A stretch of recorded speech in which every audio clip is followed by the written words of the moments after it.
Olá a todos, sejam bem-vindos ao Topless e hoje nós vamos analisar a situação na Ucrânia para o dia 30 de agosto de 2025 e nas últimas 24 horas tivemos atualizações bastante interessantes e importantes e por isso vamos começar. E a noite de hoje foi mais uma noite de fortes e pesados ataques russos contra o território ucraniano.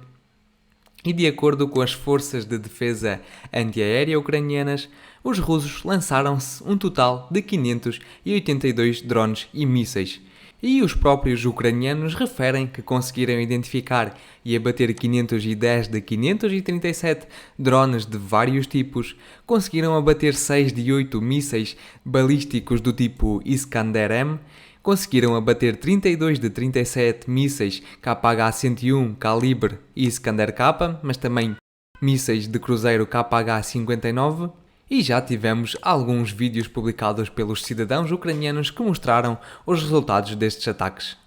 Podemos ver aqui umas fortes explosões registadas, mas agora eu queria discutir convosco os últimos ataques que a Rússia efetuou contra o território de Kiev, precisamente aqui numa fábrica que produzia drones do tipo Bayraktar. Era uma fábrica que pertencia ao Ministério da Defesa da Turquia e já algumas fontes referem alguns pontos que foram destruídos nesta fábrica e aquilo que foi danificado ou mesmo destruído.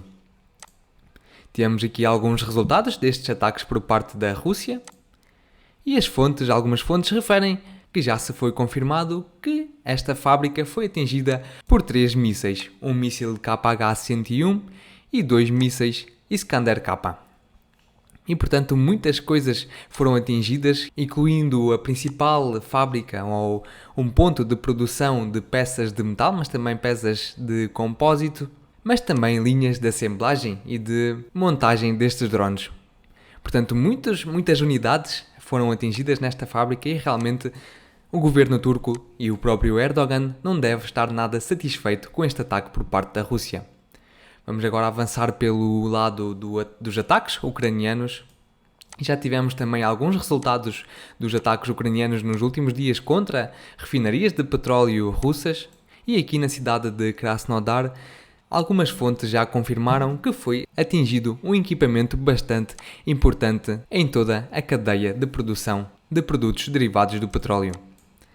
Também mais aqui no interior da Rússia, mais ao norte, na cidade de Syzran, também tivemos um forte ataque ucraniano, mas aqui as fontes não conseguiram identificar nenhum objeto crítico atingido, portanto muito provavelmente os russos vão conseguir reparar os danos rapidamente, pelo menos nesta refinaria mais ao norte. Vamos agora passar à situação no terreno e ver os avanços que tivemos no mapa nas últimas 24 horas. Vamos começar pelos ataques contra as posições e pontos de concentração de tropas e soldados ucranianos e tivemos aqui vários vídeos publicados pelos cidadãos da Ucrânia a mostrar os resultados destes ataques.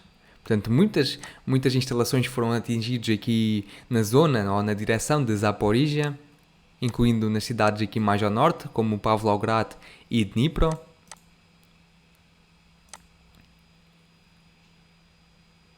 Mas também na própria cidade de Zaporizhia, que atualmente é um hub logístico bastante importante dos ucranianos, porque aqui nós podemos ver no mapa que parte um elevado número de linhas de ferro, são linhas de comboio que servem para suprir os ucranianos em toda a direção leste da linha da frente, incluindo aqui na direção de Zaporizhia, mas também em Pokrovsk e em Konstantinivka. E portanto os russos quiseram desta vez atingir a logística dos ucranianos nesta região. Tivemos aqui os resultados dos ataques e alguns vídeos publicados pelos cidadãos ucranianos que gravaram estes vídeos. Vamos continuar. Da direção de Zaporizhia não tivemos nada de especial, mas sabemos que agora estão a ocorrer batalhas bastante ferozes aqui pela aldeia de Stepnohirsk. Para já a iniciativa não está nas mãos de ninguém.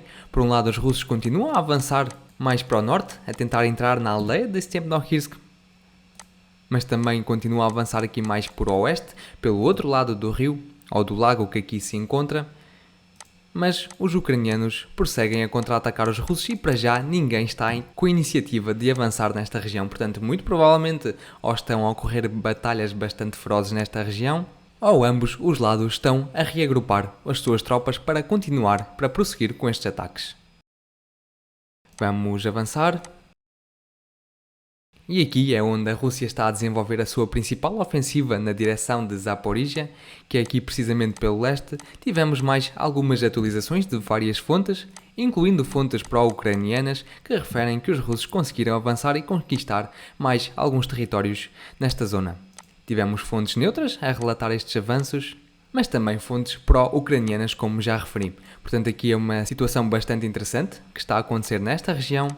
E ainda durante o dia de ontem tivemos uma atualização por parte de uma fonte pró-ucraniana, que é a fonte Deep State, que referiu que os russos conseguiram penetrar as defesas ucranianas e estabelecer um ponto de controlo aqui na aldeia de Novossilivka.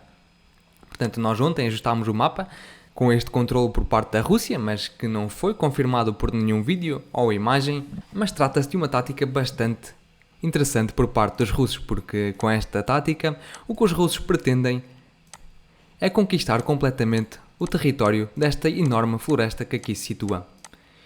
E a razão para isso é bastante simples, é que nesta região toda não existe nenhuma cidade ou nenhuma aldeia assim maior que os russos poderão utilizar para concentrar as suas forças para continuar a avançar.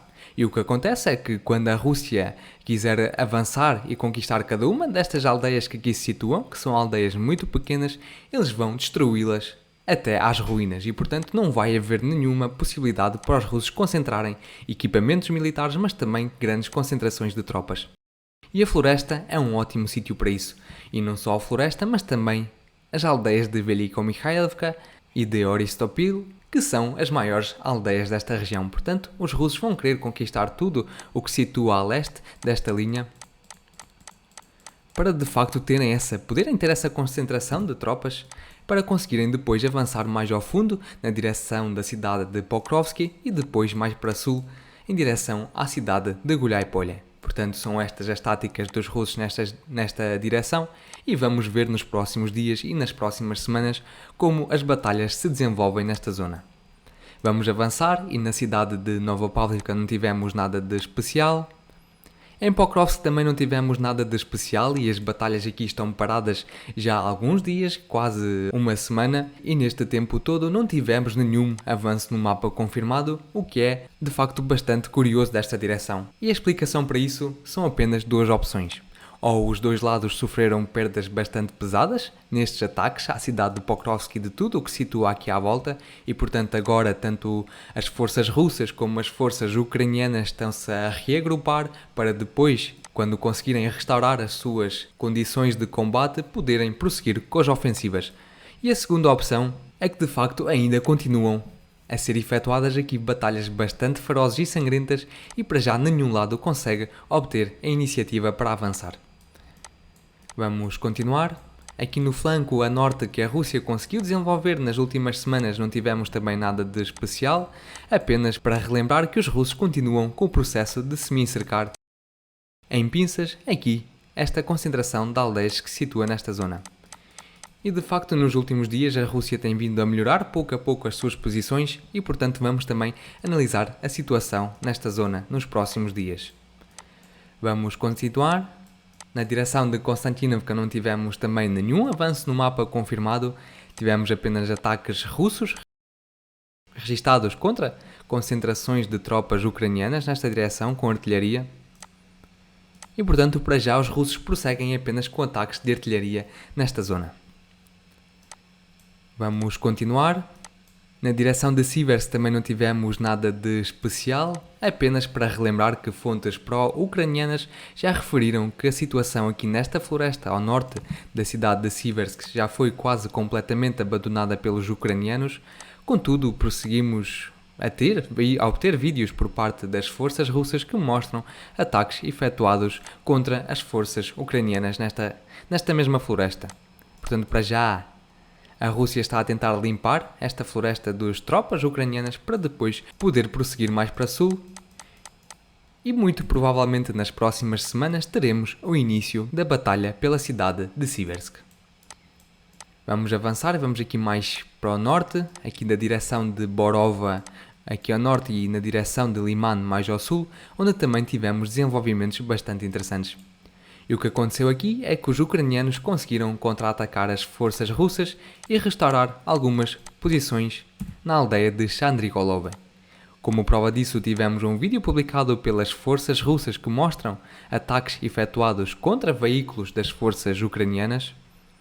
E estes ataques foram geolocalizados exatamente naqueles pontos do mapa e, portanto, não temos dúvidas de que os ucranianos possuem um controle forte sobre aqueles territórios.